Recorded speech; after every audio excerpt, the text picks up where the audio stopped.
start, I'd like Mr. Mohe to open our meeting with a karakia.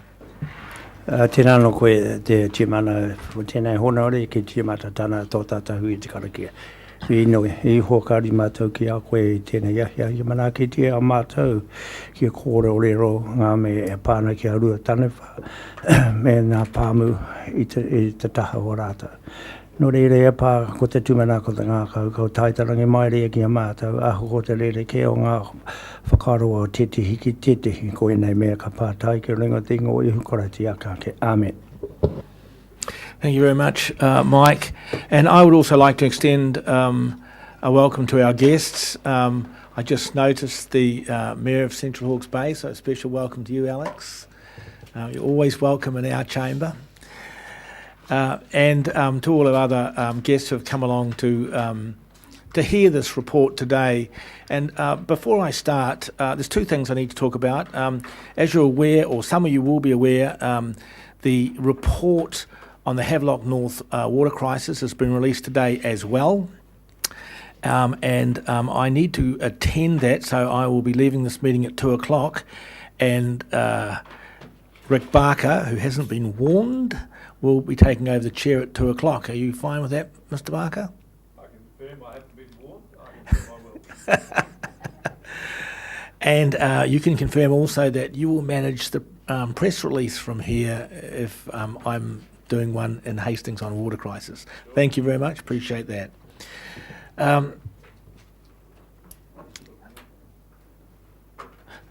So the other issue that I just want to talk to a little bit, this is a very extensive report. It's been through councillors. I think this is the third edition, but they are small editions, but councillors have had a lot of time to absorb this information. And now this is the moment when we want to present it, the final report, not only to councillors but also to the public. Our staff have done, this has been a huge effort put into this report, but special recognition needs to go to James Palmer, who coordinated and led the report and spent hours of his own time in the weekends and at night making sure that it all came together. You will note in the report that he's taken a very even-handed view of the matter, that opinions from all sides of many issues are represented in this report. We had a working group which came from the community, which also represented the wide spectrum of view which exists in our community. So we think that this report is as evenly handed as it could be.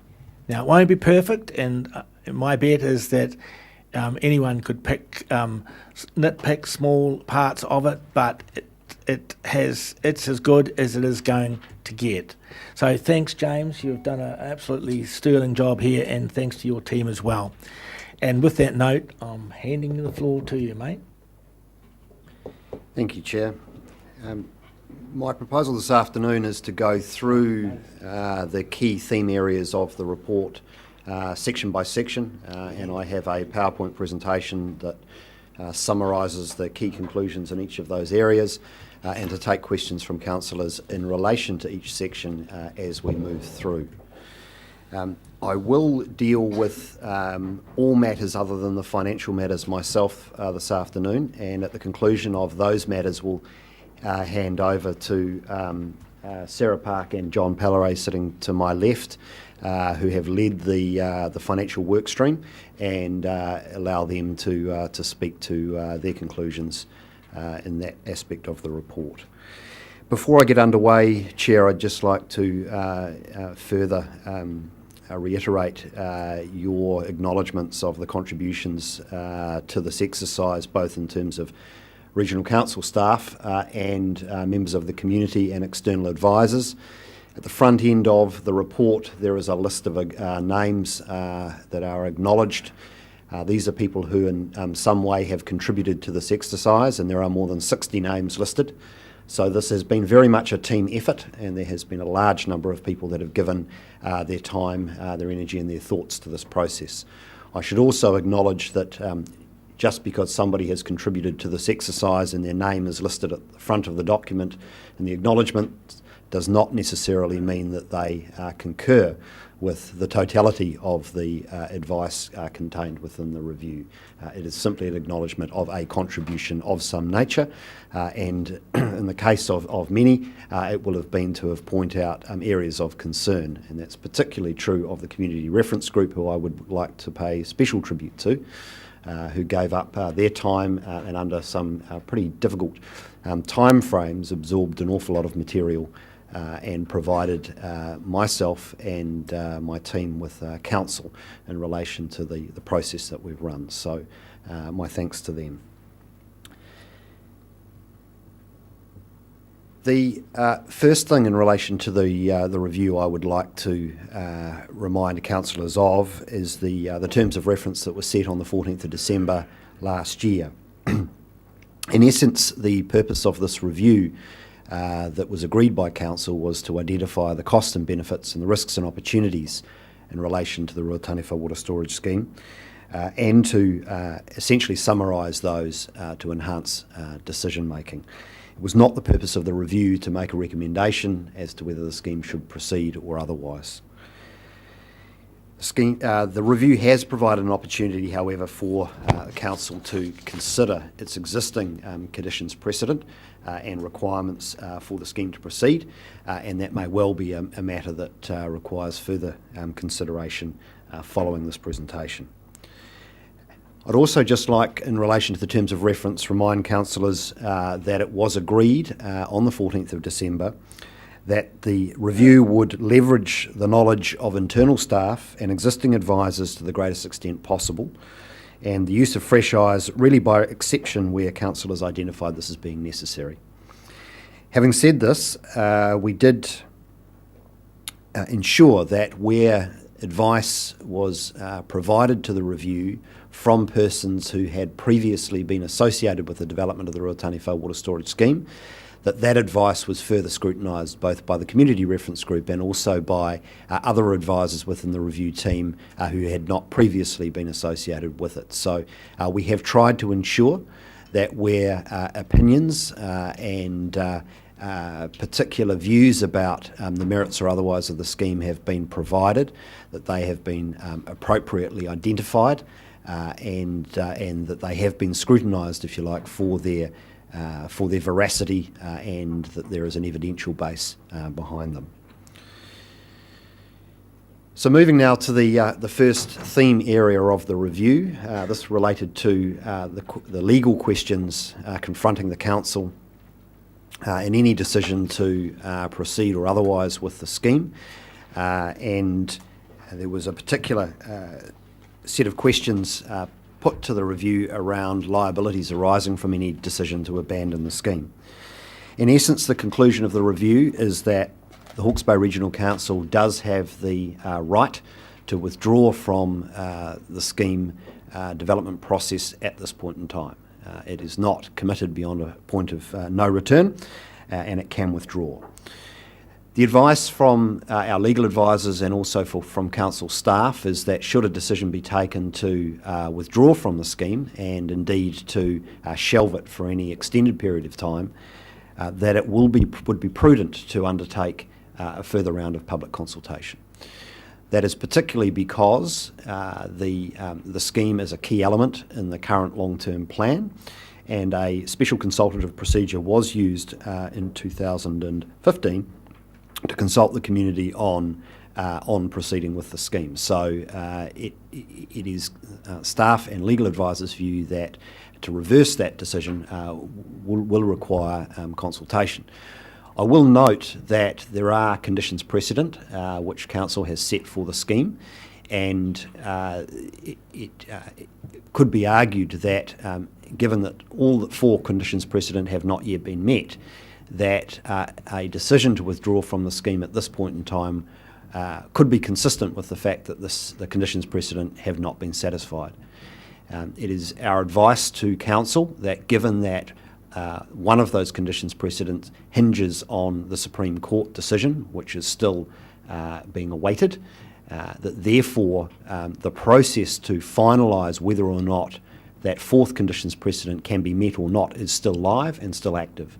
And on that basis, therefore, it would be difficult to argue that the conditions precedent simply haven't been met, and therefore the council is no longer proceeding. And that's particularly true in light of the ongoing extensions in time that have been given to HBRC to satisfy those conditions precedent while legal litigation has been ongoing. It's been very clear during the review that the Central Hawke's Bay community very much consider that Plan Change 6 and the Ruataniwha Water Storage Scheme are something of a package deal. They were progressed and developed in tandem by the Regional Council, and they were put through a Board of Inquiry process in tandem. Now, it's a fact of law that the two issues must be separate, and the Board of Inquiry was quite clear that in promulgating Plan Change 6, that it needed to stand alone regardless of the fate of the Ruataniwha Water Storage Scheme. So in legal terms, they are quite separate issues, but very much in terms of the way they have been developed and in the issues around environmental management, which I will come to shortly, there is a very strong connection between the two. And so it's a reasonable expectation on behalf of the Central Hawke's Bay community that these two very much go hand in hand. And therefore, the review concludes that should a decision be taken to withdraw from the scheme, it will be necessary to revisit Plan Change 6, and we'll have more on that shortly.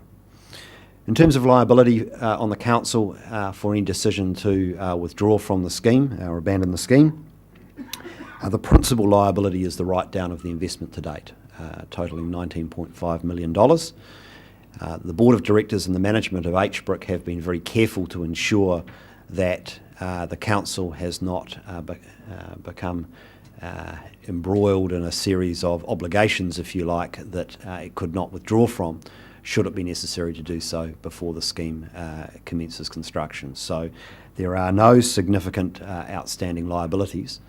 It is noted, however, that central government, through the Ministry for Primary Industries Irrigation Acceleration Fund, has contributed around $7 million to the development of the RWSS.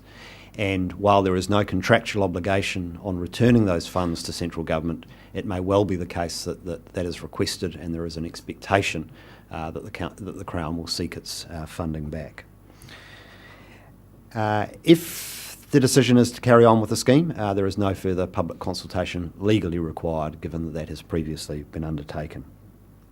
One final area of legal concern that was raised by councillors that they sought advice on is whether or not the case in relation to the land transfer, the Supreme Court case on which a judgment is currently being awaited, had merits and was worth the HBRC being associated with. And the advice provided to the council is that there is a good case to be answered, and there are merits to contesting the Court of Appeal's decision in relation to the land transfer. And so that is consistent with the position HBRC has taken alongside the Crown as a party in the Supreme Court appeal, and we now await that judgment. So, Chair, that's the conclusion of the legal section, and I'm more than happy to take questions from councillors on those. Okay, councillors. Tom. Mr. Chairman, I guess I've got a comment on the point CHB community perceive RWSS and PC6 as a package deal. In my view, it is far more than the Central Hawke's Bay community who believe that. And in fact, if I had anticipated there was a possibility that RWSS would not proceed, I would not have supported PC6, certainly not in its present form. Questions and comments, it would seem.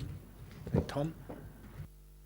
Yes, the legal analysis is primarily, maybe arguably focused on risks associated with, legal risks associated with not proceeding. There's a legal risk with proceeding, which has been tabled as recently as the last 24 hours by EDS and Fish and Game and so forth, that revolving around the whole DIN issue and the nature of that requirement, its legal status and so forth.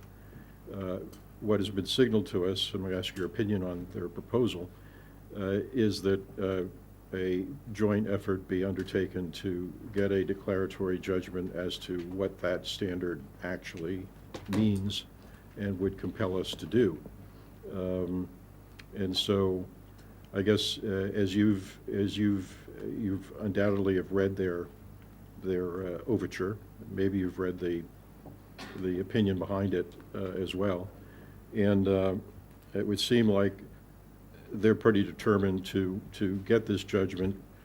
The entire environmental analysis of this body of work here revolves in no small part around how that is treated, and it would seem useful, if not necessary, to explore whether there's a merit to their interpretation of this or not, and there's a clear path on which to do it. Do you think we should take that path? Chair, through you, there are a range of imperfections in Plan Change 6 which are well highlighted in the environmental section, which we will cover shortly in greater detail. A good number of those will require further plan changes in the fullness of time to remedy. That's not unusual. Plans belong to the council, and it is within the council's gift to amend chapters of or the entirety of the Regional Resource Management Plan at any point in time. Therefore, there are a wider range of matters than simply those that have been raised by Forest and Bird, EDS, Fish and Game in relation to the DIN matter that require further policy development and amendment by way of a plan change at some future date. Therefore, one of the questions that sits before the council, of which I do not expect there will be any definitive determination today, is when is the best time to address all of those matters by way of a plan change. And therefore, if the decision is to take that sooner, it may well be that clarifying these matters via a plan change is a preferable route than going and seeking a court declaration on a range of policy matters that are currently deficient within the plan. Alternatively, it may be the council's view that getting an Environment Court determination helps to clarify the extent of those deficiencies in the plan change before embarking on a plan change. So there is a balance of I guess, pros and cons of either route. Neither route will be particularly expeditious. The Environment Court declaration would take us somewhere between 6 and 12 months, depending on the scope of what was sought and by way of a declaration. Our plan change would certainly be in the order of 12 months as an absolute minimum. So if they are sequential, that pushes timelines out even further. If they're in parallel, that may be a quicker way to go. However, there's a bit of chicken and egg therefore, and it may simply be that the most expeditious thing to do is to embark on a plan change sooner rather than later. All of those matters need deep consideration in terms of the legal risks either way, how material the issues are, and we will need to provide the council with further advice on that in due course. Follow up, if I may, is it would it be your understanding that if they proceed on their own, which I believe they intend to do if we do not welcome our own participation to this, that we would in effect still find ourselves in front of the Environment Court defending some position? We can't ignore the process that they are perfectly able to trigger. Is that correct? They can certainly seek leave from the court to have their case considered. One of the things the Environment Court would have to consider is whether or not it's an appropriate time to do that, given that there will be policy implementation questions that the Regional Council will still be working through. And so it's possible that the council's position might be that it's premature to seek a declaration because there are further policy matters, particularly around implementation of Plan Change 6 and our own interpretation of the consents that needs to be worked through. So it's possible the Environment Court would not grant approval to have the case heard. I can't provide you with any estimate today of the likelihood of that. I'm just posing that as a possibility. If the court does indeed agree to hear the case, naturally we will seek to be a party to the case. And I guess one of the things which would be disadvantageous about that course of action would be that possibly the declaration might address a smaller range of matters than we might otherwise wish to have considered. So therefore there is certainly prima facie merits in joining such a case early and indicating and getting agreement perhaps with the litigants on the full range of matters that we jointly want to have clarified. But in terms of tactics around this, I would like the opportunity to seek legal counsel, give this some further consideration and provide you with advice in due course. Well, I would just foreshadow that I'll be raising this issue in a subsequent meeting of the council in a more formal way. Thank you, and thank you, James.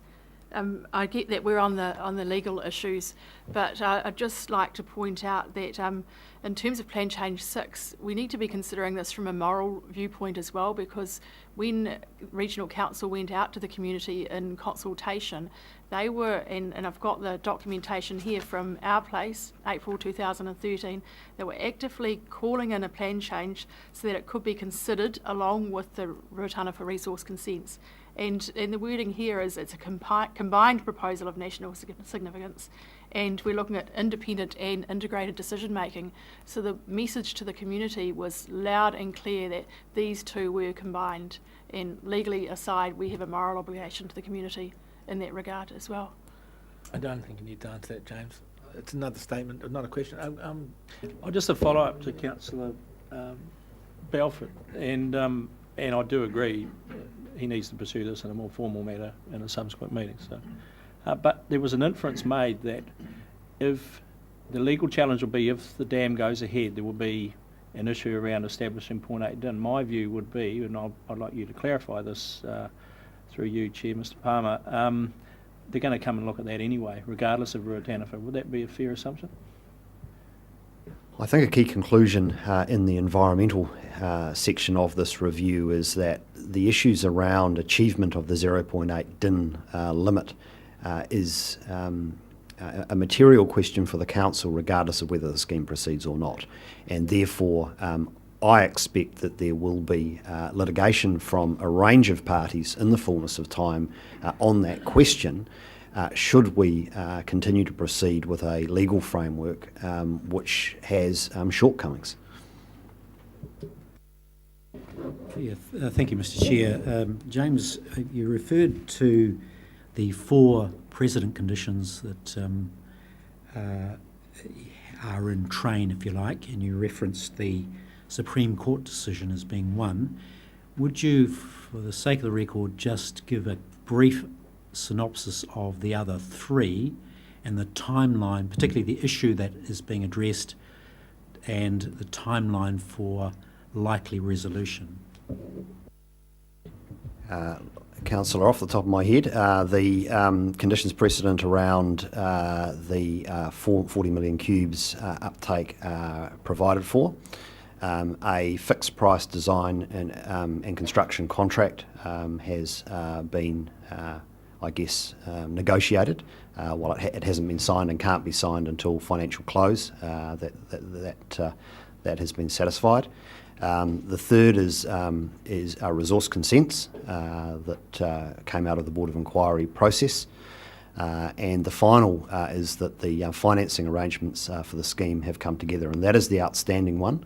And it's outstanding because the various financing parties which Mr. Pelleray will outline in his presentation, they are not in a position yet to finally commit to the overall financial structure for the scheme in the absence of the Supreme Court issue being resolved and the land transfer issue being satisfactorily resolved. The land transfer was not, as I understand it, part of the conditions precedent in terms of the resource consent. It was a separate issue from that.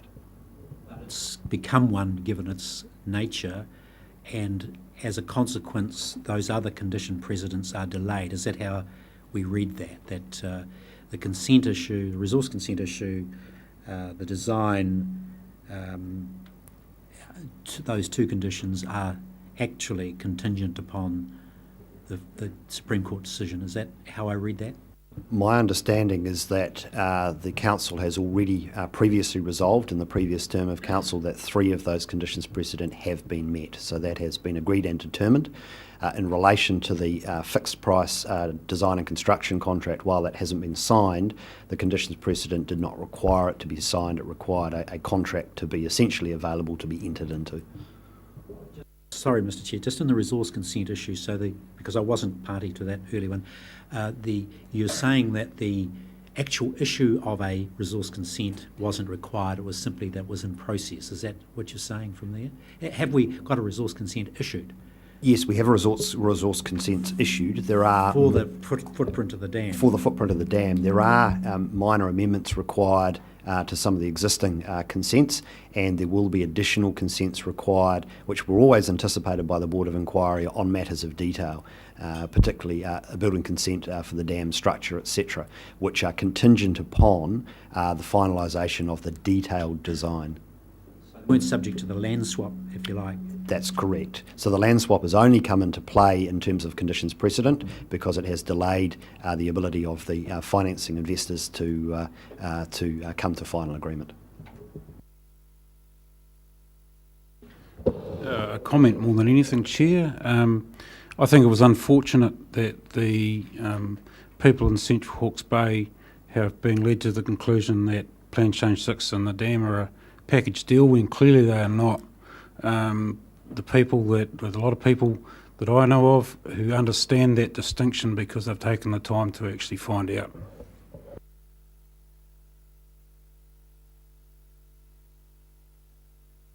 It's going to be a long day.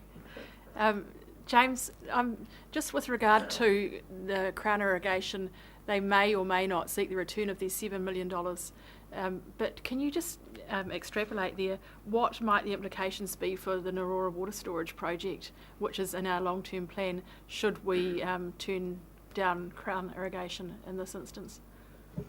Councillor, I've noted in the summary document of the review that there is a risk that a decision to withdraw from the scheme after the Crown has invested what is a significant sum of money into this project could have an impact on their willingness to co-invest with the council in the future based on perceptions of a lack of, I guess, reliability or good faith around our partnership with the Crown. Thank you, James. No more questions? Can we accept the speculative nature of both the question and the answer? We're in stage 1 of our presentation, and so James, let's get to stage 2. Thank you, Chair. So moving on to the second theme area now, economic issues. So one of the key questions that the review was asked to consider is whether or not water from the Ruataniwha water storage scheme is affordable for a range of land uses within the Ruataniwha catchment. The review has confirmed the work that was previously done by HBRC and presented to the council, that still stands, and that water at 27.5 cents a cubic metre supplied at pressure to the farm gate is economic in terms of dairying, sheep and beef production, arable production, vegetable cropping, and a range of horticulture uses. Indeed, all of those land uses are currently prevalent in the Ruataniwha basin, and all of them are being currently provided with some level of irrigation currently. So the key conclusion there is that should land use change be required as part of the environmental conditions on this consent, there are options for change of land use. The key question will be the timing of all of that. And that very much relates to assessing the overall economic benefits of the scheme. That is highly dependent on eventual land use. And when considering the benefits over a 70-year horizon, which is the horizon on which the business case is premised until the concession period for the scheme expires and the scheme transfers its ownership wholly back to the regional council, or in part if there are other equity investors other than the institutional investor. Over that 70-year period, there will inevitably be significant land use change, and estimating precisely what that looks like is extraordinarily difficult. So we have modelled a wide range of scenarios to consider what those economic benefits might look like. And in a worst case scenario of depressed farm earnings, potentially as a consequence of the scheme being less reliable than intended, and no additional apple or grape production, which is the highest value in terms of GDP output and in terms of jobs, we end up with a GDP increase of 137 million in the worst case, with 1,130 new full-time equivalent jobs. The base case for the scheme, as is reasonably well known by councillors, was premised on 4,000 hectares of the total 26,000 hectare command area going into horticulture. And indeed, if that was borne out over the 70-year horizon, then at the point that is achieved, assuming all other land use as forecast, the estimated economic impact is a GDP increase of $380 million per annum and 3,850 FTEs. I should also note, while not on the slide, covered in the summary, is the benefits to the Port of Napier. The EBIT returned to the Port of Napier on a slow uptake of horticulture, that is, that 4,000 hectares is not achieved for some time. We're looking at around $2 million additional EBIT to the port and about $2.5 million EBIT in the base case scenario. Overall, looking at the net present value, so once a discount rate is applied to both the capital required, investment required at the front end of the scheme, and the economic benefits that accrue over time, the net present value is generally positive in most scenarios. If we look at the benefits over only a 35-year period, which is the first consent period, if we look at the discount rate, which is essentially the cost of capital for the scheme as being as high as 7%, and if we assume that the water is not as reliable or farm profitability is not as good as forecast, then we start seeing some negative NPV numbers. Overall, the conclusion of the review is that those scenarios are a very low probability, they are highly pessimistic, and even in the more mid-range and base case scenarios, there were some quite conservative assumptions around productivity increases over time. And I think the council can safely assume that over a horizon such as 70 years, there will be a vast amount of innovation, significant improvement in irrigation efficiency, genetic performance of plants, animals. There will be significant increases in farm management productivity, and all of those present upside opportunity, if you like, on these numbers for the council. So we've been very conservative in these numbers, but they do present overall a positive economic outcome to the region from the scheme proceeding. Chair, that's all on the economics Questions? at this point. Paul? Would it be fair to say, James, that that economic upside you talked about with innovation, genetics and farm management practices, that would happen with or without the scheme, wouldn't it? That will happen with or without the scheme. The advice from the consultants that looked at these issues as part of the review was that water becomes an enabler of a greater rate of uptake of those technologies, essentially, because you have more intensively managed systems. They don't necessarily not necessarily more intensive in terms of nitrogen. So if you think about changing land use from livestock to horticulture, and let's say apple production, it involves far more intensive management effort, and therefore if you're combining irrigation efficiency, genetics, on-farm management practice, they will be applied more intensively in more intensive production systems. So therefore the scheme enables, if you like, an acceleration or an intensification of those benefits. But it's certainly true to say that without the scheme, there will be ongoing innovation in the area, and I think to meet the challenges of farming in Central Hawke's Bay with very limited water available and some very strong nutrient management requirements, that there will be the necessity for that community to continue to innovate.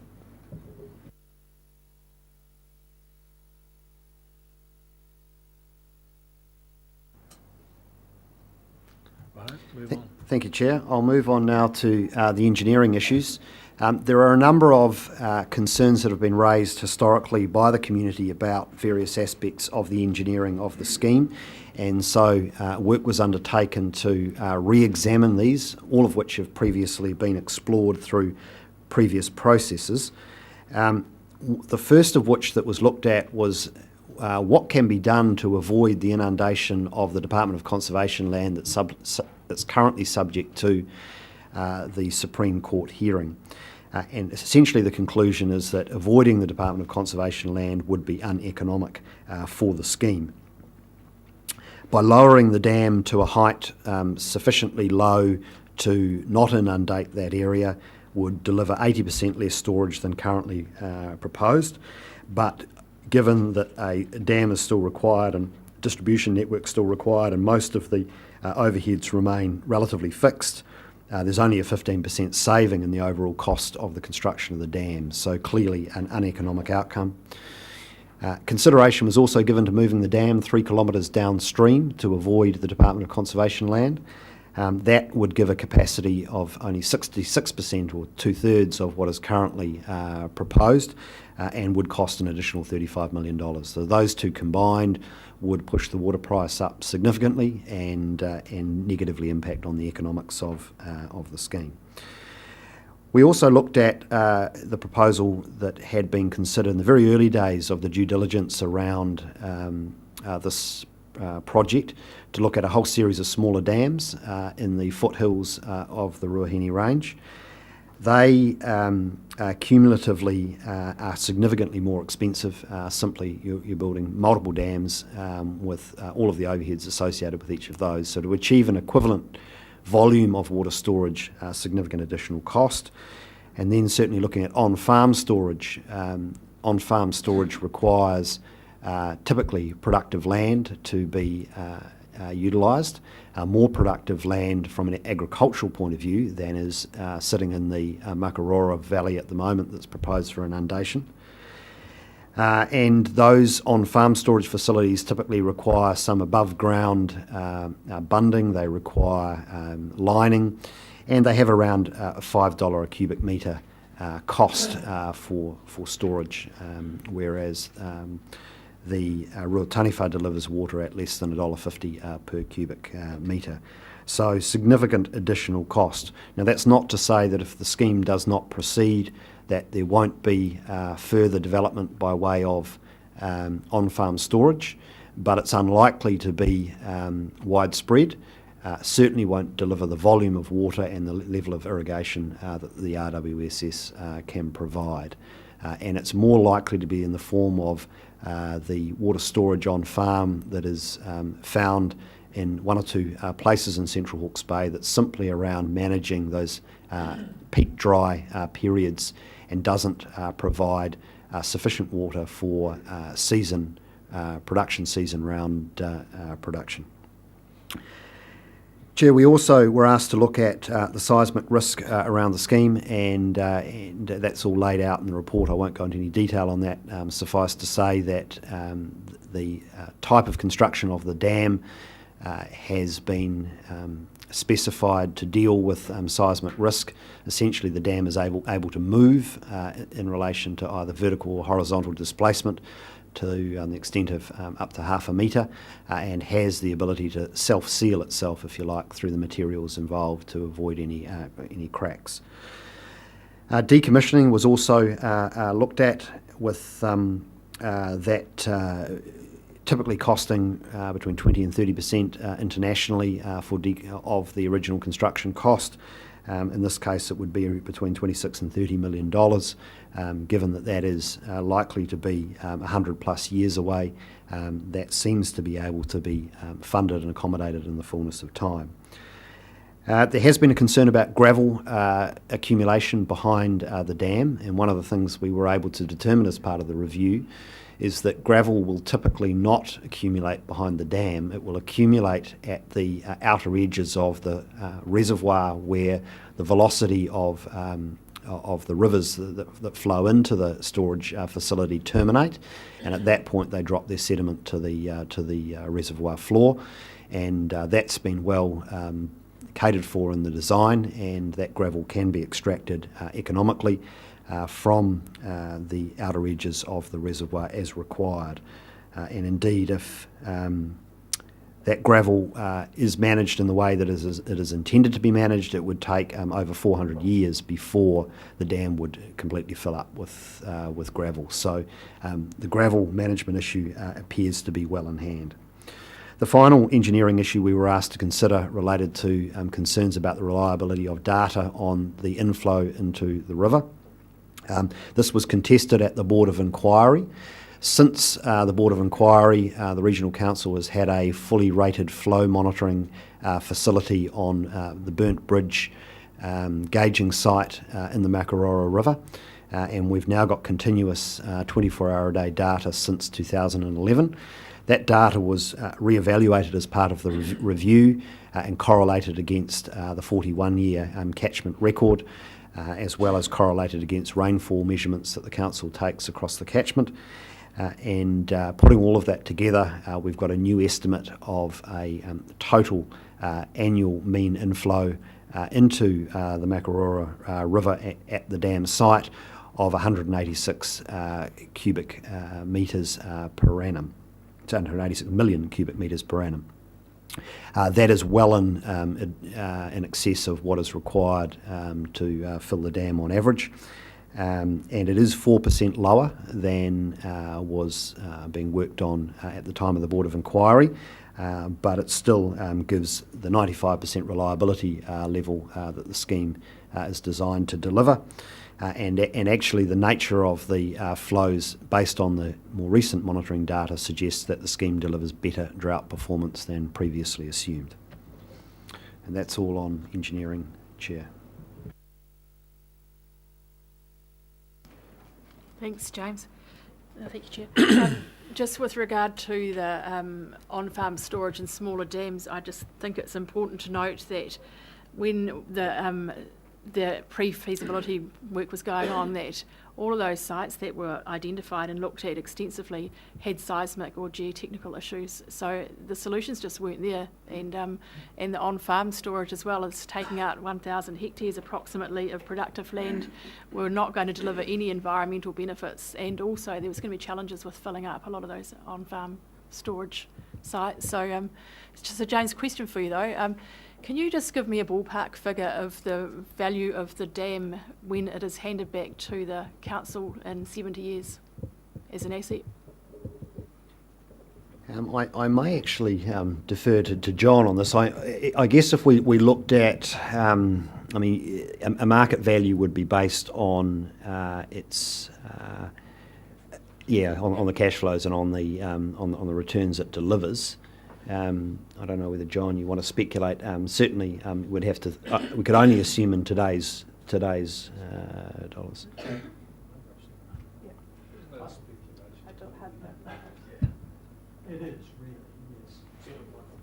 It is really highly speculative. But I recall that the advisors to HBRC who prepared this model did talk about a figure of 700 million in the future as being that well into the future. But essentially, it's a product of the future cash flows that the dam returns at that time.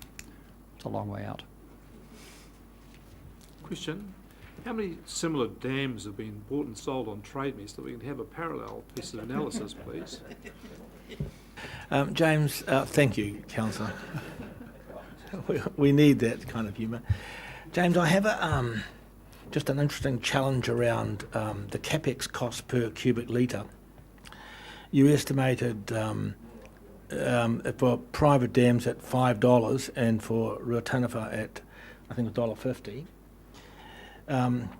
So I have information that a private dam, that's pretty good information, a really large private dam that's just being built is $3 per cubic litre. Now I know that's anecdotal, but it's on farm and therefore the delivery costs aren't capexed in the same because they don't exist. And I put it to you that if you actually capexed the entire dam and delivery cost, including on farm, it's actually $9. And if you just capex the delivery cost to farm, it's probably $5. So it depends how you work this out to get the cost, because an on-farm storage doesn't have that kind of delivery cost. Thank you for the question, Chair. Make a couple of observations. The first of which is that when you have storage on farm, unless you've got that at higher elevation and considerably higher elevation than your irrigable area, you will require pumps and you'll require pumping costs that are ongoing. One of the benefits of the Ruataniwha water storage scheme, based on the overall head that exists within the system as well as the pumping that's provided for within the system, is that water arrives at the farm gate with sufficient pressure to go straight into your irrigation infrastructure. Pause on that, that's not in your calculation. So actually Mr Hansen's here. My understanding is that Mr Hansen did account for the distribution as part of the overall cost of the, he is nodding, on the per cubic metre cost. So the distribution is incorporated. The point is that outside of the capital cost, there is an operating cost that is greater for on-farm storage because of the pumping requirements, and that's simply the electricity costs. For Mr Hansen then, so you're saying, the guy behind you, that the capex cost of Ruataniwha to the farm gate is $1.50. That's what I thought.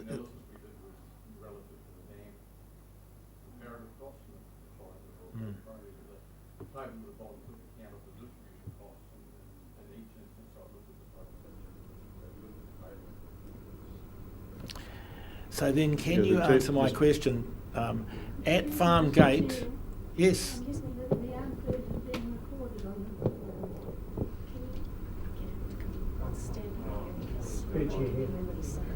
Up here, Mr Hansen.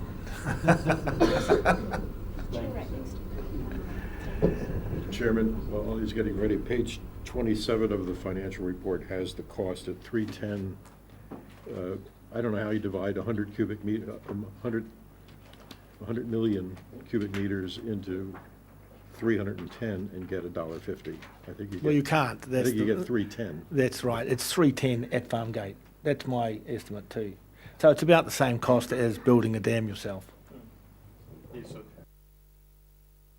So the comparison relative to this particular issue was the actual cost of the dam options itself as opposed to the total scheme cost. So I was looking at different dam types and different locations, and I'm not sure which one you're referring to, but it probably sits in that category of those, what we call the small scale catchment storage dams as opposed to plain storage dams. So you've got a valley or a topographical site that allows you to build a reasonably traditional dam at the bottom of a catchment, and they typically sit in that $3 to $4 category. Okay, actually, you are correct. One is in a valley and it was less than $3. But the other one I'd have to find out, but it's sitting at $3.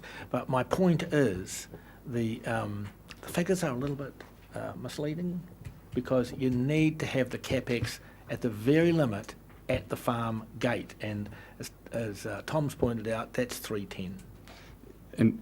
And you're correct, and I think the compelling factor or information is in fact the total cost bottom line of that table, which does include the total dam and distribution costs. So for the purpose of this exercise, it was looking at the dam related component of the project, but I did then tally the total at the bottom, which was the current RWS project that's just over 300 million becomes 400 million if you're looking at those smaller scale community dams, which is our pre-feasibility concept. And then the small scale, which was taking the storage dams down onto the plain, became the $500 million figure. So again, the maths is simply dividing one by the other, as you're commenting on. 310's the figure. Yeah. Chair, if I may, I'd just like to additionally comment on the water allocation issues that on-farm storage gives rise to. So to obtain the water, will typically require that to be either pumped from groundwater with all of the consenting and allocation issues that we know exist there, or from surface flows. And so those storage facilities would need to be broadly proximal to surface water bodies or to available groundwater, and that water will therefore need to come from somewhere. It is a simpler proposition that is currently provided for in the RWSS consents and in Plan Change 6 to take that from the inflows into the Makarora River at the point that the dam is. I guess my point is that if the council was to embark on a strategy of supporting on-farm storage, we will need to revisit the entire allocation framework and work out how that can work in practice. I agree with that. I just want to make sure the figure is right that we're talking about. Thank you. Are there any other questions on this engineering? Or you haven't finished yet, have you? You have? Any other questions on engineering? Okay, thank you, James. Move on. Thank you, Chair. I'll now move to the environmental issues section. Now, this is one of the two most... Mr. Hanson, you were brilliant. This is one of two of the most substantive areas of the review, the other being the financial area, which, as I said, John and Sarah will speak to shortly. So this is a complex area, and it's involved probably as much work as everything else put together as part of this review. And we've had a large team of both external and internal folk working on this with much debate and discussion.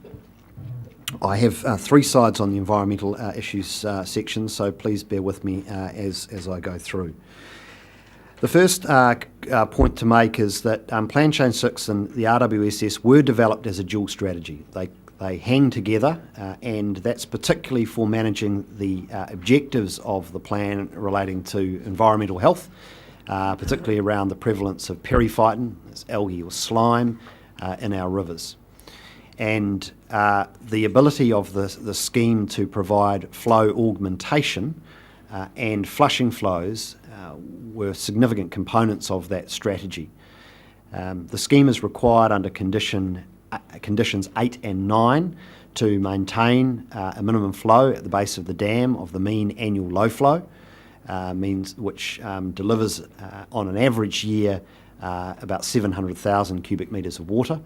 And then it's also required to maintain flow rates in the Waipawa River and in the Tukituki, and on average that delivers an average year that's about 1.2 million cubic metres of additional water provided to the river. Notably, however, those flow requirements are most useful in terms of their environmental contribution in very dry years. And the modelling we have done as part of this review suggests that in a very, very dry year, such as we had in 2013, the scheme would be providing around 6 million cubic metres of additional flows to the river. There are a range of other additions to the hydrology of the catchment that arise from storing those winter flows behind the dam, and they are more difficult to quantify, and they relate to how much water is no longer abstracted from groundwater as a result of people shifting from, irrigators are shifting from groundwater to scheme water, the water which is conveyed down the length of the Makarora and Waipawa rivers to deliver water to, and part of the Tuki as well, deliver water to irrigation abstraction points. That gives improved flows for sections of the river. And also the losses to groundwater from irrigation that then add to the mix as well. There's all sorts of different scenarios around that and uncertainties. So the principal benefits are those that flow directly from the dam into the river. They are those augmentation flows, plus the 4 flushing flows that are required of the scheme every summer, of 9 hours of duration and 1 million cubic metres of water to move the existing periphyton in the riverbed. They were reviewed by NIWA independently by Dr. Richard Measures, who is probably the foremost expert in the country on this matter and who has been the principal advisor to the Opua Dam, which has had similar issues around flushing flows. He's noted that there would be additional benefits in greater volumes of flushing flows, and he noted that the advice from HBRC to the Board of Inquiry included a recommendation of 50 cubic metres at Red Bridge. Now, to achieve 50 cubic metres at Red Bridge would require considerably more than that from the bottom of the dam, and we haven't attempted to do all of the loss modelling around losses to ground and to the riverbed, etc., to work out what that would be. However, to deliver 50 cubic metres per second from the bottom of the dam would require a larger pipe and larger valves and larger infrastructure all round, and the cost of that would be $2.95 million. But that option is available to the scheme should the council wish to see those flushing flows increased even further in their efficacy. It's worth noting that all of that flow augmentation has an impact on the minimum low flow requirements that kick in next year, with a 25% increase in the minimum low flow at Red Bridge next year, and then a 50% increase in 2023. As part of the review, we were asked to look at the on-farm economic impacts of those new flow requirements. And the conclusion was that on an average year, there would be a reduction in EBIT of around 35%, and that equates to $900,000 across the catchment. It's a bit deceptive because typically 1 in every 2 years is not particularly dry and there's not particular crop stress. But we do have years where we have significant dry weather, and in the worst of those, we get up to about a $4.7 million economic impact as a result of Plan Change 6's flow requirements impacts on existing irrigators. So it's worth noting that they are impacts on people who are already irrigating today and have already got sunk investment on their properties in relation to their dependence on tuki catchment water. The review has noted that the single biggest environmental challenge for the council in implementing Plan Change 6 relates to phosphorus and to sediment, the two being closely correlated. The Ruataniwha Water Storage Scheme, by its resource consents, is required to be at least neutral in terms of phosphorus loss, if not better, and the requirements for allocation allowances of phosphorus within the farm environment management plans under the RWSS consents is more stringent on phosphorus than it is in the general permitted activity rules that exist for other farmers. So RWSS farmers are required to more prescriptively to manage phosphorus than other farmers in the catchment, and as I said before, the scheme is required to be neutral or better in terms of its phosphorus performance. Phosphorus and sediment is the biggest driver of poor aquatic health, but there are other drivers, and they certainly relate to things such as shading and water temperature and other land use and its impacts, such as the presence of E. coli in the river. But nitrogen is also important, and that's something that was highlighted by the Board of Inquiry. And it presents essentially the key uncertainty in relation to environmental outcomes from the RWSS, but it's also a key uncertainty for Plan Change 6 without the RWSS. There is a particularly complex and indirect relationship between land use, dissolved inorganic nitrogen, which is the measure of all the forms of nitrogen that end up in water, and how that impacts on ecological health, which we typically determine through the macro invertebrate community index, which is a measure of the prevalence of insects and bugs happily living in the water body. I just want to read to you from the Board of Inquiry that noted the complexities around nitrogen and its impact on water and how you manage it on land, particularly in relation to the time lag. So nitrogen moves through ground and water bodies typically rather slowly, and so the relationship between what we see in stream to what is happening on the land is extraordinarily complex. Nitrogen moves in probably 3 dimensions underground under the Ruataniwha Basin. And the Board of Inquiry noted that these lag times can be anywhere between 10 years and 100 years, and in some locations more than 200 years, which is to say that nitrogen being lost on farm today may not appear in stream for up to 200 years. They went on to say that consequently, identification of the cause and effect relationship between elevated nitrate nitrogen levels in surface water and the land use activity that is responsible can be very difficult, if not impossible. So they were the words of the Board of Inquiry. So I just want to make that point because it underscores the environmental management challenge that the Council has in managing nitrogen. It's not as simple as knowing what's happening on farm today and the effect it's going to have in proximal water bodies. The Board of Inquiry nevertheless said a limit needed to be set in relation to nitrogen, and they determined that should be 0.8 milligrams per litre of dissolved inorganic nitrogen across the Tukituki catchment, apart from a lower level at the very base of the indigenous forest in the ranges. In setting that number, the Board of Inquiry did note, and I quote, that as water quality science advances, a different DIN limit may emerge as more appropriate level. In the meantime, the Board sees the DIN limit of 0.8 milligrams per litre as a pragmatic level that appropriately protects ecological health while enabling more intensive land use. So the Board of Inquiry noted that there were scientific uncertainties and they were debated at length through the Board of Inquiry. I think they have reaffirmed in their decisions that it's necessary for the Council to be having an ongoing focus on managing nitrogen, but where an appropriate limit or target gets set relative to achieving the objectives in the plan is a matter of ongoing consideration. For now, it is 0.8. The review has noted that 0.8 level is currently exceeded in 6 sub-catchments in the Tukituki catchment overall, and they are all within the Ruataniwha Plains area. And based on those groundwater transport times that I referred to before, it's the view of staff and our advisors that it's highly improbable that those limits will be met or even can be met by 2030. Probably they are physically impossible to meet in all cases. Why we have elevated levels of nitrogen in the Ruataniwha catchment will have something to do with some level of dairying and some level of irrigation in the catchment.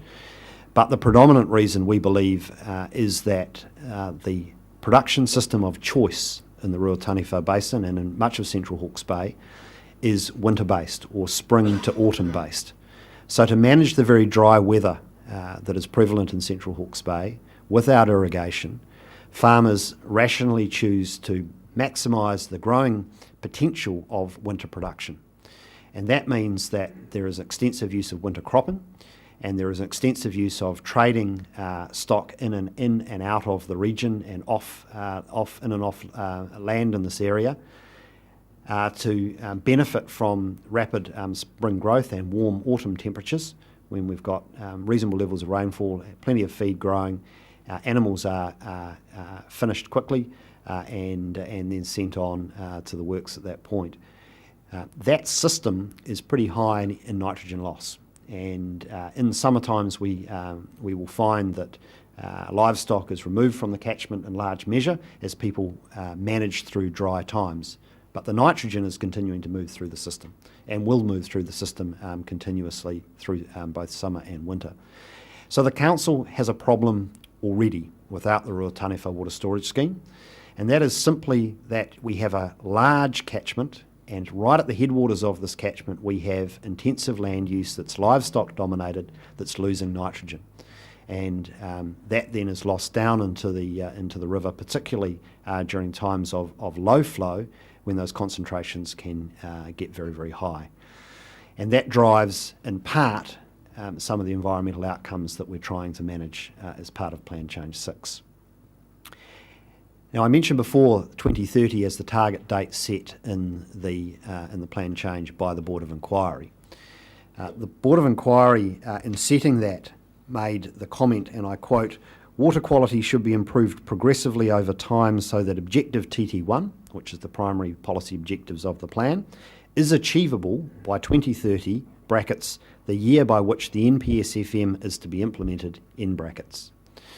Now, we can't be sure, but based on what they have written, it appears the Board of Inquiry was under the impression that the objectives of the plan needed to be met by 2030 as per the National Policy Statement on Freshwater Management. I've consulted with the Ministry for the Environment, and they have confirmed for me that their interpretation, that of other regional councils around New Zealand and consistent with where the Environment Court has got to date, is that the NPSFM does not require us to meet our objectives by 2030. It requires us to have an operative plan in place that has limits in place, and the objectives may well take decades, or in some cases centuries longer to achieve. And that is why, in the case of the Waikato, for example, the Waikato Rivers Plan, Healthy Rivers Plan, has an 80-year horizon for achievement. Now, I think it's worth noting that the Board of Inquiry was considering probably one of, if not the first, plan change under the National Policy Statement, and they were operating under some pressure, and they may well have reached this conclusion erroneously.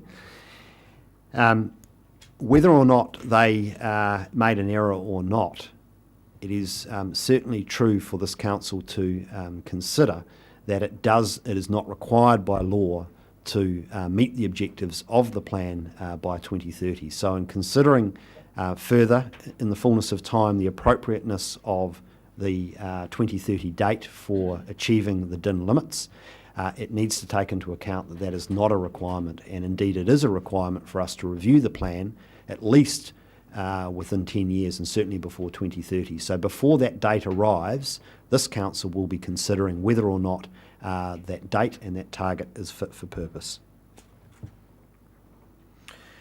The review also notes that the mechanism to manage nutrients, nitrogen, as provided for by the Board of Inquiry was to set LUC leaching rates. These are land use capability leaching rates across properties right across the Tukituki catchment. And in setting those, and the analysis laid out in the review concludes that they have been set at a level which manages the most intensive land use, but doesn't overall enable the council to ratchet nitrogen losses back in DIN exceeding catchments to the level necessary to achieve that 0.8 target.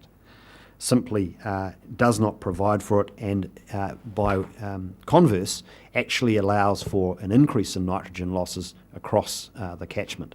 So the very mechanism available principally to the council to manage nitrogen actually enables farmers in the catchment to increase their nitrogen usage losses on average. Final slide, Chair, on the environmental side of things. Specifically in relation to the RWSS consents, the RWSS must operate in a manner consistent with achieving the 0.8 DIN by 2030, according to its resource consents. Of course, given the complexities around the achievement of that, given surface flows and their indirect relationship between what's happening on land and the lag times through groundwater, it's likely that nitrogen losses from Ruataniwha Water Storage Scheme farms on the very first day of the scheme commencing operation, at least some proportion, if not a significant or even majority proportion of that nitrogen, won't even make its way in stream by 2030. So there are some complexities around the lag times and the extent to which the scheme could ever be responsible for meeting the 0.8 DIN level in 2030. And that is something which the Board of Inquiry was asked to give some thought to when it made its final decision in 2015 and responded to the High Court's decision that resource consents were required as part of PC6 implementation. So that was put by Fish and Game in particular to the board, and the board made the comment, and I'll quote from their final decision: "When arriving at the limit of 0.8 milligrams per litre, the board was aware that measured limits might be the result of activities 10 or even 100 years ago. Hence the need to progressively retrieve the situation by working towards that limit." So it's quite clear the Board of Inquiry understood the lag effects and understood that this would be a progressive implementation story. The point that I particularly want to make to the Council is, if the argument is mounted that the RWSS cannot proceed because it cannot itself achieve the 0.8 DIN limits, then that standard needs to be applied to existing land owners without the scheme, which is to say that if that is the Council's interpretation of what the plan requires, then we have to ask ourselves what land use will have to change and how we're going to regulate it to achieve that with existing land use without the scheme. So with or without the scheme, we've got a serious problem in terms of meeting that timeline. And as I said before, in practical terms, it's almost certainly unachievable. The reviews also highlighted that in the event the scheme doesn't proceed, in DIN exceeding catchments, all farms automatically go into resource consent in 2020. There are around 125 of those that are currently signed up for the Ruataniwha water storage scheme, so they will not be managed globally as a single consent by the scheme. They will need to be managed property by property by the Regional Council, with all of the shortcomings that exist in the plan with respect to the LUC leaching rates allowing further intensification, and the Council not being able to require anything other than good management practice. Indeed, within the rules of Plan Change 6, the matters of discretion for the restricted discretionary category for those that are exceeding their DIN limits, the LUC limits by anywhere between 0 and 30%, the matters of discretion are tied to, and I quote, reasonable and practicable opportunities. So there is already a test in there around reasonableness. So the ability for the Council to regulate beyond what's reasonable and practicable with best management practice or good management practice on farm is extremely limited and almost certainly, well, it is uncertain. The analysis as laid out pretty clearly in the review is that to meet the 0.8 milligrams per litre, not simply by 2030 but at some future point, will likely require land use change, and that heavy use of intensive livestock and winter-based production will certainly stand in the way of the Council achieving the 0.8 milligrams per litre DIN limit at some future point. And so the key question for the Council to consider, if it is going to stick with the 0.8 milligram per litre DIN limit, is what is it going to take to get there, and how long is it going to take? And then the question that flows from that is whether or not the Ruataniwha water storage scheme is an enabler of that land use change, or does it exacerbate that existing challenge? And the analysis laid out in the review suggests that there are a range of land uses that are profitable, that the scheme could encourage over time, that could deliver significant economic benefits to the region and to the Central Hawke's Bay community, that are lower in nitrogen leaching than current land use, and therefore could deliver better environmental outcomes as a result of the scheme's operation and existence. There is some uncertainty around that, and that very much relates to the way in which the scheme gives effect to its consents and the way in which the Council regulates those consents held by the scheme. Certainly the conclusion of the review is the levers are there. The levers are there for the Council, the levers are there for the scheme. The scheme has the ability to determine what is a satisfactory farm environment plan, to allocate nutrients on a property basis, and to turn off water and still require payment for that water if they have non-complying farmers. So the scheme has considerably more sanctions available to it to manage towards these outcomes than the council does under the existing planning framework. Final point I wanted to make is that, as has been demonstrated through the discussion on the plan and on the environmental elements of the scheme, Plan Change 6 and the RWSS are very much reliant upon one another. While in legal terms they may be the consents for the RWSS and the plan change be separate legal instruments that must stand alone, if you like, they do have a high degree of dependence in practical terms. And therefore, in the event that the council chooses not to proceed with the RWSS, it's my advice that Plan Change 6 will need to be revisited quite fundamentally and quite urgently, given that it's going to have a significant impact on the community starting next year with the increased minimum low flow requirements by 25% at Ret Bridge. Thank you, Chair. Thank you for that, James. Questions? They usually start with a what, how, why? Just as a hint. Neil. Yeah, thank you, Mr. Chair, and thank you, James. I have. It seems as though we allow some comment and then questions combined. That was Mr. the old Chair. regime. This is the new regime. Your advice is accepted, Mr. Chair, so I'll have to frame my comment as a question. Mr. James, I wonder, I'm looking at your comment. This is on page 65, and it's in relation, this is the second half of that, where to go from here in your executive summary.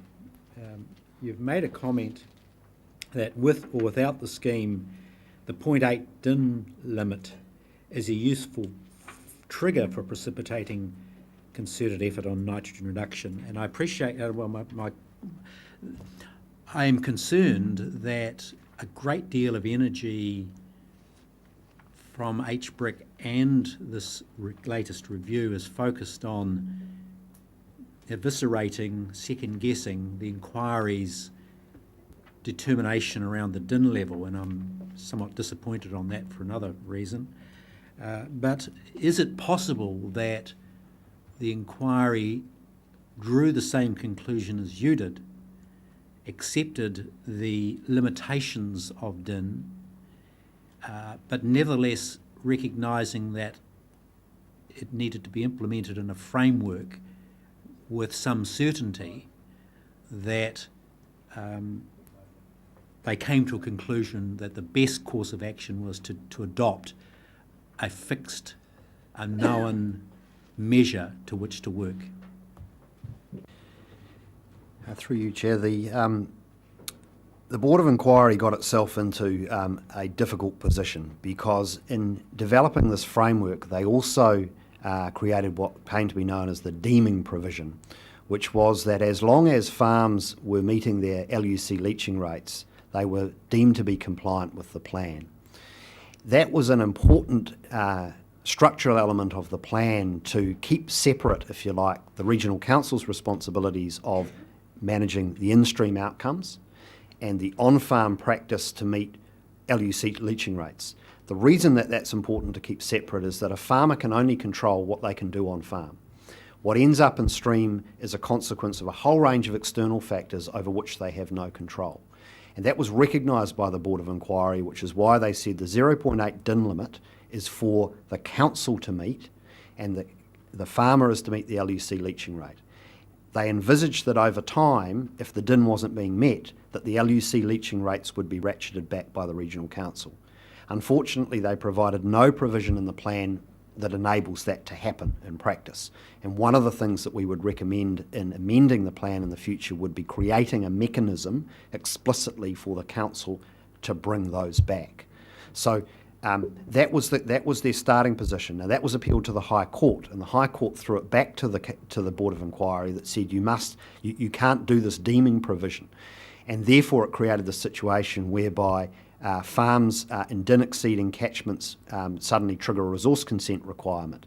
So they dealt with what the High Court said they needed to do, but then didn't go back to the fundamental policy and work out what does that therefore mean and what do we do next. That was never finished off. So there's unfinished business, if you like, that exists within the plan. But rather than sorry, Mr. Chair. I've got Councillor Peter Bevan. Thank you, Chair. I'm also struggling to frame a comment into a question. You've really talked about two ways to assist with environmental management. One was the increased flows in the river, flushing flows and so forth, and the other is what happens on farms. So I see the increased flows as really the ambulance at the bottom of the cliff, and I'm much more interested in the fence at the top, which means what happens on farm. So if I say to you that the first thing that we have to consider is the environment, and there is a risk here that you've already acknowledged, that increased farm productivity is likely to be a consequence of the irrigation water available, and you've talked about how production might change to summer from winter, or maybe it'll just be both and more cows, who knows. We as responsible councillors have to mitigate the risk of the environment getting exacerbated. What management tools can you assure us as a council that are available to us through the farm environmental management plans, and also through maybe the concession deed for the dam? What tools are available to us to mitigate the risk of exacerbation because of the water being available? What sort of a framework can we put in place that can give us satisfaction that we're going to head in the right direction? Maybe not by 2030 as you're suggesting, but certainly soon thereafter. I'll answer that in two parts. Firstly, in relation to farms outside of the RWSS framework, if you like, that sits under the RWSS consents, and then secondly, under the RWSS. Outside of the RWSS, the farmers are required to meet their LUC leaching rates. The LUC leaching rates are developed as an output from running an overseer model.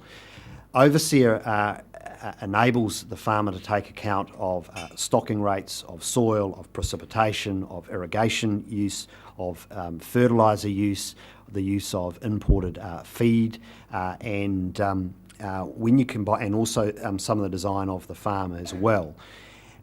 What that enables the farmer to do is that in setting a requirement for argument's sake, a 20% reduction to meet the LUC allocation, the LUC leaching rate, that enables the farmer to spit out of the model a range of different scenarios that they might employ.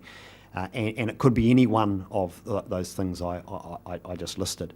It would not be the regional council's typical preference to dictate any particular practice that we would require to be undertaken on any given farm.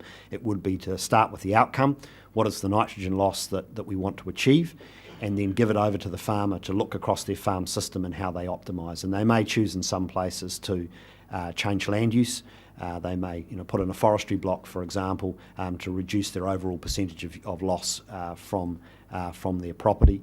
It might be that they choose to reduce their stocking rate, and they might go from a dairy system from twice a day milking to once a day milking. Those sort of options. And I think it's important that it's the farmer that makes those decisions, and we set the outcomes, but we enable some flexibility around how they achieve it. So there are a wide range of options in the toolkit. They are supported by the current framework through the LUC framework, if you like. And I guess the point I'd make on that is if we were dictating several options rather than using the LUC framework, we would be tying ourselves down to a known toolkit or a couple of mitigations. Whereas at least by taking an outcomes approach, there's more room for innovation in that space. With respect to the RWSS, as noted in the slide behind me, the resource consent requires the RWSS to operate in a manner consistent with achieving the 0.8 DIN. And based on everything we've talked about, it's practicable for anybody to achieve that by 2030. However, the council staff consider that resource consent requirement requires the scheme to be on a downward track around nitrogen use. So it precludes the RWSS being able to increase and exacerbate the nitrogen management challenge in the catchment. Now, there will be some issues about how that's done in a temporal sense, because there will be a load to come from existing land use. There will be a transitional period in which land use will need to change from current land use to different land use. So all that needs to be thought about in terms of the temporal achievement question. But certainly it is the council staff view that the scheme must work out across all of the properties, and it has the ability to globalise across all our RWSS properties and look for overs and unders and look for those opportunities that on particular soils and in particular locations it may be preferable to put some more arable farming there or some more viticulture there. It can optimise in a sense to get that lower overall nitrogen loss profile. The way I tend to think about it is that the Ruataniwha water storage scheme has the ability to do what every regional council would like to do, and that is sit on the top of the hill at the top of the catchment and optimise across a landscape based on soils, based on water availability, what is the best mix for both economic and environmental outcomes, and manage that as a collective. Doing that resource consent by resource consent and property by property is extraordinarily hard for a regional council and for a regulator, particularly when we're offering nothing typically other than some advice and the penalties of a resource consent regime. The scheme has an ability to optimise in a far greater way that sort of set of outcomes, and indeed they are required to have a range of monitor farms, 5 monitor farms, and have a whole lot of education and advice available to farmers to essentially achieve that outcome. So the scheme has more tools at its disposal, in essence, to achieve the sorts of outcomes you're talking about. But be quite clear, the resource consent for the scheme does require nitrogen reduction, does not enable nitrogen increase. Councillor Hewitt. Thanks, Chair. James, I'm wondering what consideration has been given, there's my what word for you, Chair. Brown stamp for you. With regard to the Lower Tuki, and I understand down there's about 300 or 400 hectares of irrigated land, and they will be going on ban quite significantly more in terms of the low flows, minimum flows being increased with Plan Change 6 being implemented and Ruataniwha not going ahead. So with an orchard down in the Lower Tuki, they, depending on the ban days, they might lose 10% of their crop, they might decide to protect 50%, they might lose half of it, they might lose the whole lot. So how does that correlate with the significant challenges they'll be facing down there to the 900,000 to 4.7 million economic loss? So they are included in that calculation. And so their assumed losses are within there, and I guess the point is that in a very, very dry season that becomes very severe. There is provision in the plan around emergency water for rootstock, so notwithstanding the increase in the minimum flow, we will have the ability to provide a very small volume of water to ensure that the base capital of those properties is not destroyed, but certainly there will be significant production losses and financial losses as a consequence. Unfortunately, the 2018 date for the increase in the minimum low flow at Redbridge was set at a time when I imagine it was envisaged that the scheme may even be close to operative by now. It sits in the plan. There is nothing that the council can do short of a plan change at this point in time to change that. And so there will be an impact on irrigators next year in the event, it'll be the following growing seasons, so the 18-19 summer, in the event the plan is not changed in the meantime and it's a dry year and the irrigation bans kick in. That's an unfortunate reality, and I think based on where we're at timing-wise now, unless the RWSS is advanced in the in the next year or so, the 2023 date starts looking at risk of as well in terms of the scheme being fully constructed and operative by that point in time. Councillor Curtin. Mr. Chair, have we finished the analysis of the various issues? I thought you had another question. No, sorry, I didn't. On this particular issue, no. Councillor Bailey. Thank you, Chair. Would it be fair to say, there we go, W question.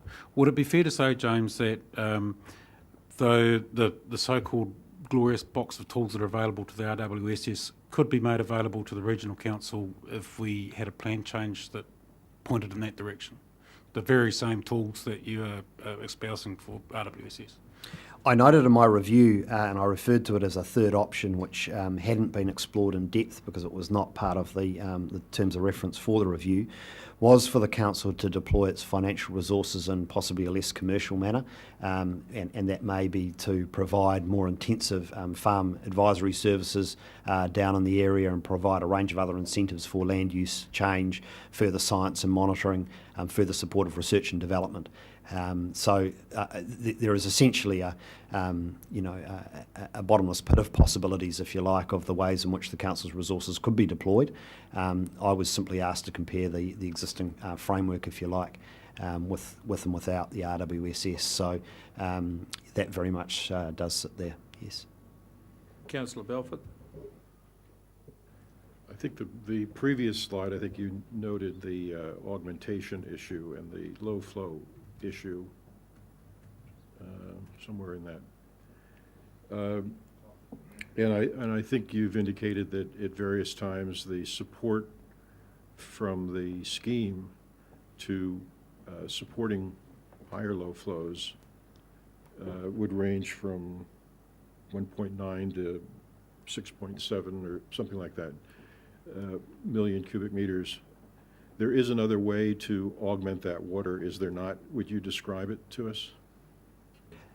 Another alternative would be for the council to drill some deep water bores in the Ruataniwha basin and use the consent currently applied for by HBRC for 10 million cubic metres of deep groundwater known as tranche 2 water to extract that, pump that and put that into surface water bodies. Technically, that is, on the face of it, possible. Would need some exploration, I think, in terms of the consentability around that. Shouldn't be a major issue. It's just work that hasn't been done in any depth. And there would obviously be significant ongoing pumping costs to the council for doing that. Technically feasible, and indeed the Board of Inquiry appears to have at least given some consideration to that possibility with the way they've set up the rules around tranche 2 water, which is that anybody taking tranche 2 water needs to augment with it, and they appear to have given some thought to that being an additional solution to the low flow problems in the Tukituki. Okay, so there is an option.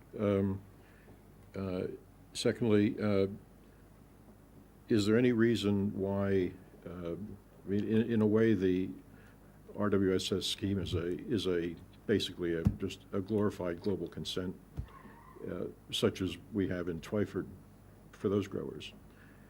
Is there anything that prevents the use of global consents for non-scheme farmers, or if the scheme were not to proceed, is there anything that prevents us implementing a series of appropriately geographically determined global consents across the catchment, for that matter, to achieve some of these management goals that you're talking about? The short answer is no. The long answer would be that we'll need to give consideration to the extent to which the plan enables that to occur at the moment. At the moment, it literally says that in 2020, in a DIN exceeding catchment, each property goes onto an individual resource consent. It's likely that we would be able to globalise those with those who are willing to do so and look at some degree of overs and unders management, if you like, of nutrient loss. But look, they would have to be within surface water zones, designated surface water zones. There will be some complexities around equity and how you share the pain, if you like, among different participants, given that every property is different in terms of its soils, in terms of its land use, etc. And so there would need to be an awful lot more work done, I think, in how that would operate in practice. It's quite different from the Twyford irrigators collective, for example, where you're simply talking about water volume, which is a more simple thing to manage in a collective manner. It's more real time. One of the issues obviously around nitrogen is that it has different rates of attenuation on different properties and certainly moves at different rates, etc. So there'll be some challenges around that, but certainly conceptually the idea of having some collectivisation of consents for managing nitrogen makes some sense on the face of it. So you mentioned... I've got Councillor Wilson. Come back to you. Thank you, Chair. So in relation to both those points that Councillor Belford raises, we would be only limiting ourselves though to regulatory levers to pull to curb bad behaviour, certainly in relation to Plan Change 6, other than a financial incentive or disincentive to change your behaviours, which would be available with the Ruataniwha water storage scheme. I think one of the potential benefits of the scheme is that by virtue of charging for the water and accruing revenue, is that it has financial means, if you like, built into the budget and is budgeted for to do the environmental management work that is required with its farmers. And so in a sense it becomes self-funding. If the council is going to use its financial resources to provide incentives directly in addition to the regulatory, it's probable, just on the face of it, that wouldn't be as self-funding. It would be expenditure rather than investment, if you like. Just to follow that, I'm talking about a disincentive to, i.e. change your behaviour or else. At the moment we just have a regulatory framework, but with the scheme you actually also have some punitive financial measures that can be implemented, correct? Correct, and the council has no legal ability to impose financial penalties other than infringement fines that exist and taking court action. And look, I would say that given that both the legal and scientific complexities and uncertainties around nitrogen and the relationship between what happens on farm and in stream, this is an area that is ripe for litigation and long and lengthy litigation over years, and it indeed is subject to Environment Court litigation right now in other regions such as the Manawatu. And so it is far from a straightforward job to do compliance and enforcement in this space. Councillor Belford. Just to follow up on that point, on page 66, on page 66 of your summary, in the middle paragraph is where you most succinctly basically present your view, and it's your words, so it's your view of what the best approach might be, and it has to do with this sort of gradualism that you're promoting throughout these documents. I'll read it because the public probably hasn't. A definition of an acceptable rate of progress for achieving the 0.8 DIN limit that the council could possibly consider is, quote, as quickly as practicable while retaining economic viability for land users, end quote. If such an approach outlined is favored by the council, it will be necessary to get detailed legal advice to determine the consistency of this approach with Plan Change 6 as further policy development is likely to be required. So, this goes back to my opening comment, I guess. Aren't you in effect saying that a gradual approach to meeting a DIN limit is something that would require some further legal exploration, give us some manner of confidence that it was in fact an acceptable approach? And wouldn't it behoove us to know whether that's a direction of travel before we go through lots of other hoops here to figure out alternative schemes? I mean, it does sound like you would like to rewrite the Board of Inquiry decision. You would like to rewrite Plan Change 6. And if you stick around here long enough, you might have a chance to do that. But here's the hand we're dealt. And the thrust of this is to look at a way of snaking through this. But it does seem that at this point you would be conceding that we're on shaky ground or questionable ground legally to do so. Councillor, as the staff member responsible for regional planning, I wrote the recommendations in relation to the conclusions around the need to revisit Plan Change 6 with a high degree of trepidation. Indeed, my hands were shaking as I was typing that, given that I have a very full work program already, and the last thing I need to be doing is doing another plan change on the tuki-tuki.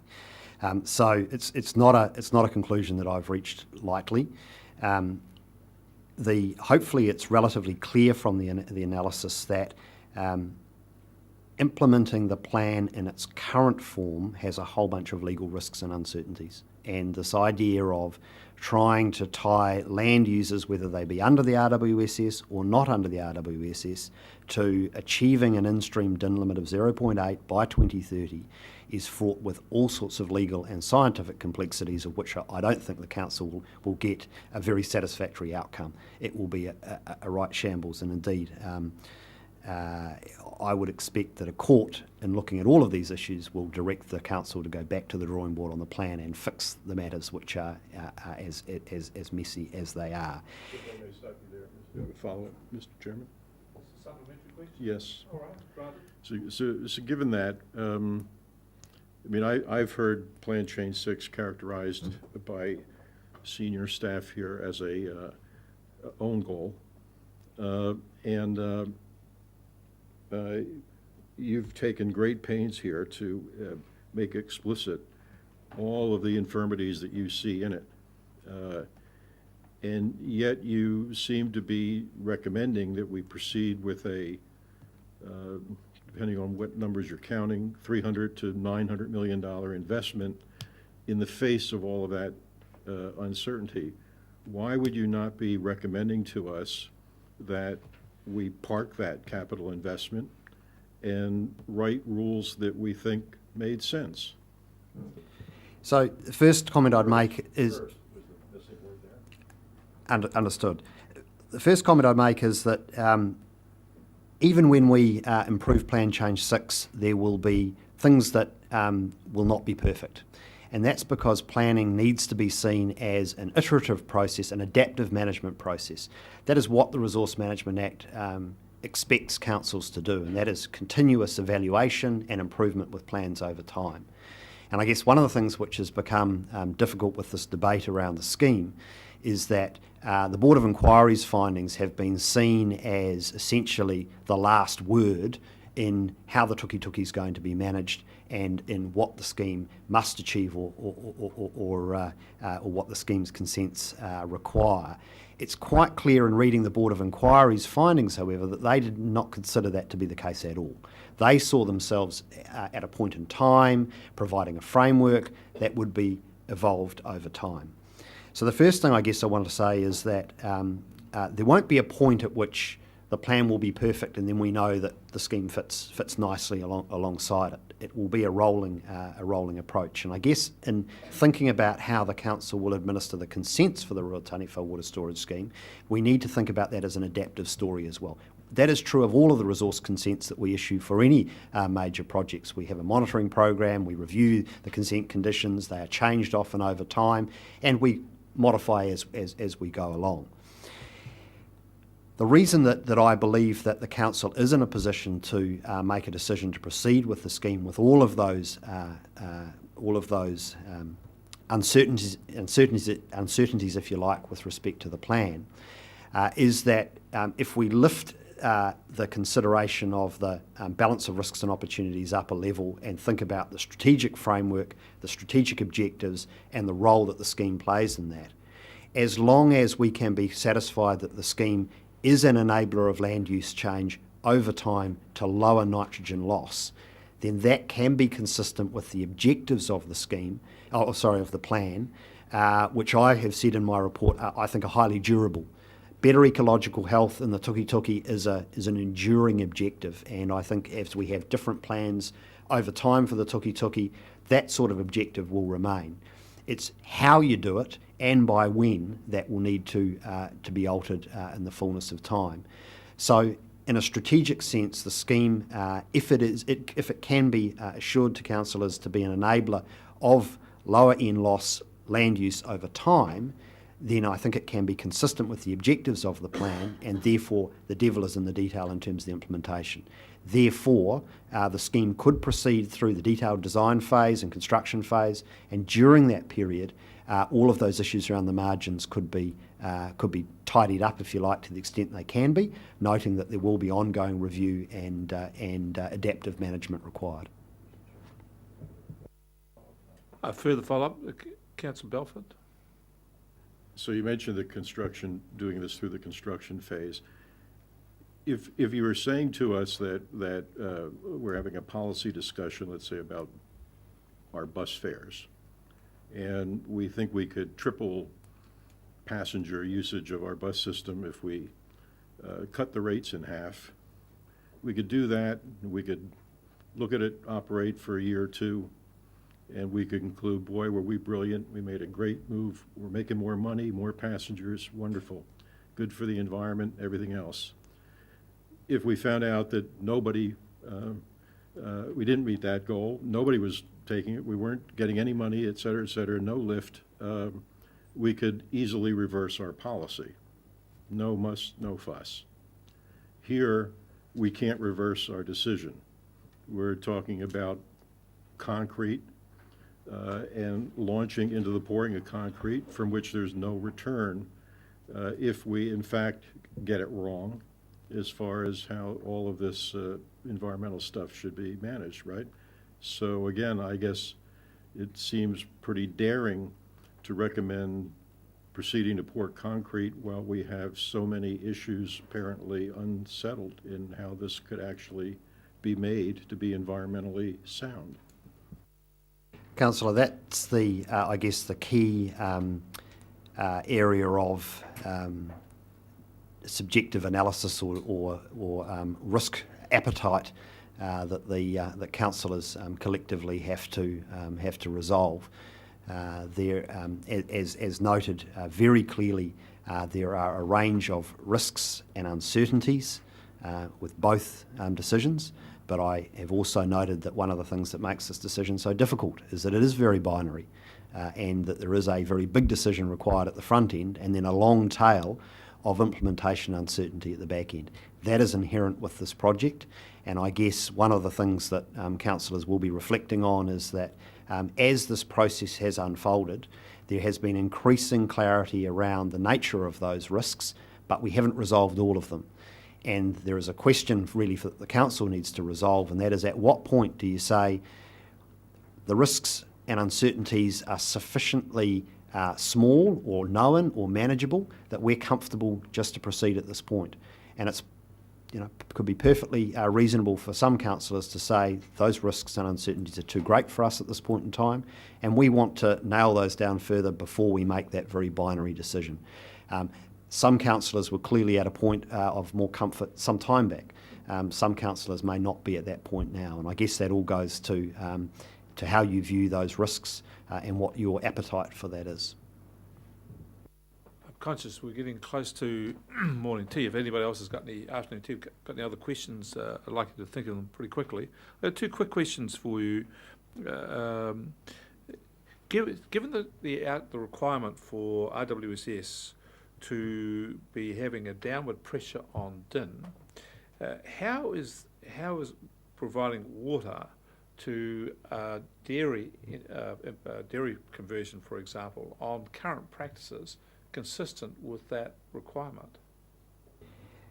So the total nitrogen losses for the scheme are globalised across all land use under the scheme and on properties or enterprises that have signed up, if you like. So that does include land that sits outside of the irrigation area. So, yes, within subcatchments. Yeah, within surface water zones, designated surface water zones. So within that is the ability for there to be some offset, if you like, of higher nitrogen leaching land use. So the scheme does, as I understand it, out of the 186 water users, one of those is a dairy conversion, and certainly the scheme could have some dairy conversions, but it would need to offset that with land use change that delivered a reduction in nitrogen loss, and that could easily be, for example, the creation of a forest within the catchment to offset that, or it could be changing from what's currently, say, a livestock finishing operation to an arable operation, etc. So those higher in-loss activities are not precluded, and they could be achieved, but overall the scheme will need to have sufficiently low in-loss land use to deliver that overall downward path. Given that we know that one of them is for dairy conversion, that's known, what do we know about the conversion to lower loss areas? So we're seeing one side, the upside. I've seen no evidence of there being a downside. The report refers to 60, I couldn't give you the number off the top of my head exactly, I think it's 61% of RWSS foundation water users having arable as some portion of their farming operation. 63, thank you, Councillor. So that's almost 2/3 of the irrigation is going to properties that have arable as some proportion. Now, what it will likely involve, I imagine, is that on those properties, over time, there might have to be rebalancing. So more of the water going to more arable farming and less, say, to livestock finishing. That's a matter of detail the scheme would need to work through. The report does note that very recent research that we've been doing in the Papanui catchment, where we've been placing lysimeters that measure nitrogen loss onto arable properties, has been showing little or no nitrogen loss on those that are very well managed. And so we have some confidence that arable farming, some forms of vegetable cropping, and certainly apple production, and there is 800 hectares of apple production down there now, viticulture, are all low in-loss, as well as forestry, which I mentioned before, are all low in-loss options that are available on that land. Just to finish on this, shouldn't we have some visible, examinable spreadsheet or some chart which shows us where the gains are and where the losses are, so that the council and the community can be confident that the scheme is actual fact on a downward trend? Because at the moment I can't see that. So my understanding is that HBRC were undertaking that analysis at early stages, and that hadn't been advanced due to the cost of undertaking that work and the uncertainty around the scheme. It's certainly work that they will have to do as part of the Irrigation Environment Management Plan that's required as part of their consent. So it certainly was envisaged that level of detail would come forward. If it was something that the council wanted to see sooner rather than later, that would need to be put to HBRC to procure. Yeah, because the thing is that if they go and let all the water to all dairy farmers, well then, bingo, we've got the problem. We then start to do the measurement afterwards. It's horse before the cart here. Cart before the horse, sorry. Anyway, any other questions? Just one for me, which is a bit of a follow-up really to the issues that you've raised, Chair. What I'm really hearing from you, James, is in regard to the managing of nutrient losses and improving the environment of the Tukitook catchment is, trust us, we know what the toolbox looks like and we understand adaptive management and so forth. The problem is that we soon have to make the binary decision that you mentioned, and I think we need a condition precedent in here which gives you a little bit of time to go away and develop the toolbox and show it to us, so we've got a sense of confidence that it is going to deliver what we're required to do under Plan Change 6. How long do you think it would take you to do that? Look, I'm loath to provide an answer on that without first consulting HBRC and the technical advisors that would need to do the work. What we can do, and has been done previously through the TRIM model that was established for the scheme and for the Board of Inquiry, is at broad scale work out how much nitrogen we'd need to reduce on a sort of a sub-catchment basis to get various different outcomes, such as the 0.8 DIN. The difficult part is then knowing with some precision about on what properties what land use could occur, and then given the fact that that may have some winners and losers and all that, how that would be reconciled within a group of farmers that are all living within the same community. I actually think we owe it to the farmers to give them some transparency about what they need to do if they want to sign up for this water as well. It's not just us meeting our obligations, it's us telling the farmers what they're going to have to do. Yeah, and I guess that in part goes back to what is the target that we're shooting for here? If it's 0.8 DIN achieved by 2030, well then it's not even worth commencing the analysis based on the high level analysis we've done, which is it's just simply unachievable. So the council would need to be reasonably clear about what is the target it's looking for. If it was nitrogen neutrality, for example, or better, such as the requirement on the scheme for phosphorus, which is to say you are to make the nitrogen situation no worse, at least, and preferably better, and it could be a quantitative target put around that. If the council was able to provide some guidance about what sort of target it was shooting for, then that would help to underpin the analysis. In the absence of that, it's sort of as long as a piece of string. So I guess my advice to you, if you're thinking about promoting such a conditions precedent, we would certainly want to have some discussions with HBRC and others to understand what that would mean in practice. And also, I think it would be helpful if you thought through what is the goal or the target that the council is looking for. I mean, I reflect on the fact that when the council went in with Plan Change 6 into the Board of Inquiry, was not proposing DIN limits in the lower catchment, at least the middle and lower catchment, and it didn't imagine this framework looking like this at all. So we're dealing with a compromise that was cobbled together by the Board of Inquiry. They noted that it would require further elaboration and change over time. The Environment Court said to Horizons Regional Council just the other day that if your plan's not working or it's got problems, then go and fix it. The plan doesn't belong to the Board of Inquiry. It's not an immutable thing. It belongs to this council, and it's entirely within your gift to change. So in terms of setting those targets, limits, etc., that's very much over to you to set what you think is practical, sensible, and what will achieve the outcomes. Thank you, James. I'm really keen to move on to the next section, and I'm really keen for us to stop at about just on 3 o'clock to have a cup of tea, stretch your legs, a bit of reoxygenation. So what's the next section we'll deal with, James? We have time to do the intro to that and then have afternoon tea and questions after that. It's the financial section, and so it's a relatively substantial one. Can I suggest, Chair, that perhaps we break now for afternoon tea and then come back to it, I think, rather than start Happy and to take stop your again. advice. Afternoon tea, stretch your legs.